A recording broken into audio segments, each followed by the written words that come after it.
Salve Shalom, salam sejahtera untuk kita semua.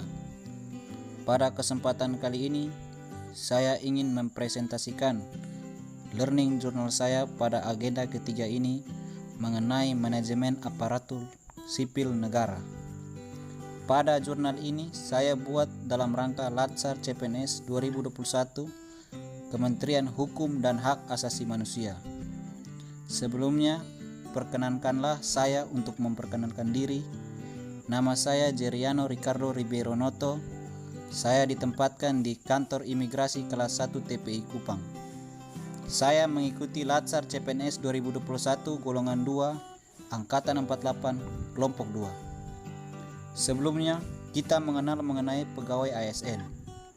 Pegawai ASN adalah pegawai negeri sipil dan pegawai pemerintah dengan perjanjian kerja yang diangkat oleh pejabat pembina kepegawaian dan diserai tugas dalam suatu jabatan pemerintahan atau diserai tugas negara lainnya dan digaji berdasarkan peraturan perundang-undangan. Selanjutnya, apa pengertian dari manajemen ASN? Manajemen ASN adalah pengolahan ASN yang menghasilkan pegawai ASN yang profesional, memiliki nilai dasar etika profesi, bebas dari intervensi politik, bersih dari praktik korupsi, kolusi, dan nepotisme. Selanjutnya, yaitu kedudukan aparatur sipil negara. Kedudukan ASN, pegawai ASN berkedudukan sebagai unsur aparatur negara yang menjalankan kebijakan yang ditetapkan oleh pimpinan instansi pemerintah serta harus bebas dari pengaruh dan intervensi semua golongan dan partai politik. Pegawai ASN dibagi menjadi dua, yaitu pegawai negeri sipil atau PNS dan yang kedua pegawai pemerintah dengan perjanjian kerja atau bisa disebut dengan P3K. Peran dan tugas aparatur sipil negara. Peran ASN sendiri adalah perencana, pelaksana, dan pengawas penyelenggaraan tugas umum pemerintah dan pembangunan nasional melalui pelaksanaan kebijakan dan pelayanan publik profesional, bebas dari intervensi politik, serta bersih praktik korupsi, kolusi, dan nepotisme. Untuk tugas ASN ada 3 tugas pokok, yaitu yang pertama, melaksanakan kebijakan yang dibuat oleh pejabat pembina kepegawaian sesuai dengan peraturan perundang-undangan. Yang kedua, memberikan pelayanan publik yang profesional dan berkualitas. Ketiga, mempererat persatuan dan kesatuan negara Kesatuan Republik Indonesia. Selanjutnya, hak dan kewajiban aparatur sipil negara. PNS berhak memperoleh A. Gaji, tunjangan, dan fasilitas. B. Cuti. C. Jaminan pensiun dan jaminan hari tua. D. Perlindungan dan pengembangan kompetensi. Sedangkan P3K berhak yang pertama, gaji dan tunjangan. Yang kedua, cuti. Yang ketiga, perlindungan. Dan yang keempat, pengembangan kompetensi. Kewajiban pegawai ASN yang pertama, setia dan taat pada Pancasila, Undang-Undang Dasar Negara Republik Indonesia tahun 1945, Negara Kesatuan Republik Indonesia, dan pemerintah yang sah.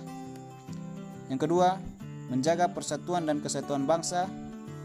Yang ketiga, melaksanakan kebijakan yang dirumuskan pejabat pemerintah yang berwenang. Yang keempat, menaati ketentuan peraturan perundang-undangan. Lalu, melaksanakan tugas kedinasan dengan penuh pengabdian, kejujuran, kesadaran, dan tanggung jawab. Selanjutnya, menunjukkan integritas dan keteladanan dalam sikap, perilaku, ucapan, dan tindakan kepada setiap orang, baik di dalam maupun di luar kedinasan. Lalu, menyimpan rahasia jabatan dan hanya dapat mengemukakan rahasia jabatan sesuai dengan ketentuan peraturan perundang-undangan dan bersedia ditempatkan di seluruh wilayah negara Kesatuan Republik Indonesia.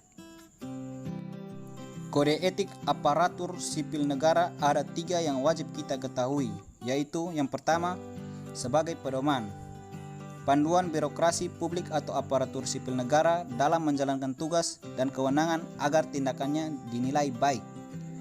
Yang kedua, sebagai standar penilaian sifat, perilaku, dan tindakan birokrasi publik atau aparatur sipil negara dalam menjalankan tugas dan kewenangannya, dan etika birokrasi penting dalam panduan norma bagi aparatur birokrasi dalam menjalankan tugas pelayanan pada masyarakat dan menempatkan kepentingan publik di atas kepentingan pribadi, kelompok, dan organisasinya. Etika diarahkan pada kebijakan yang benar-benar mengutamakan kepentingan masyarakat yang luas. Selanjutnya, kita berbicara tentang sistem merit dalam sistem manajemen ASN. Sistem merit sendiri bagi organisasi yaitu mendukung keberadaan prinsip akuntabilitas yang saat ini menjadi tuntutan dalam sektor publik. Bagi ASN sendiri, menjamin keadilan dan juga menyediakan ruang keterbukaan dalam perjalanan karir seorang pegawai. Untuk prinsip sistem merit yaitu yang pertama, keadilan dan kewajaran, kedua, objektif, dan yang ketiga, berbasis kinerja. Untuk pelaksanaan sistem merit dalam berbagai komponen pengelolaan ASN yaitu yang pertama, penyusunan dan penetapan kebutuhan, yang kedua, penilaian kinerja, yang ketiga, pengembangan kompetensi, promosi, mitasi, dan penghargaan. Sekian Learning Journal kali ini pada agenda ketiga mengenai manajemen ASN. Terima kasih. Salve, shalom.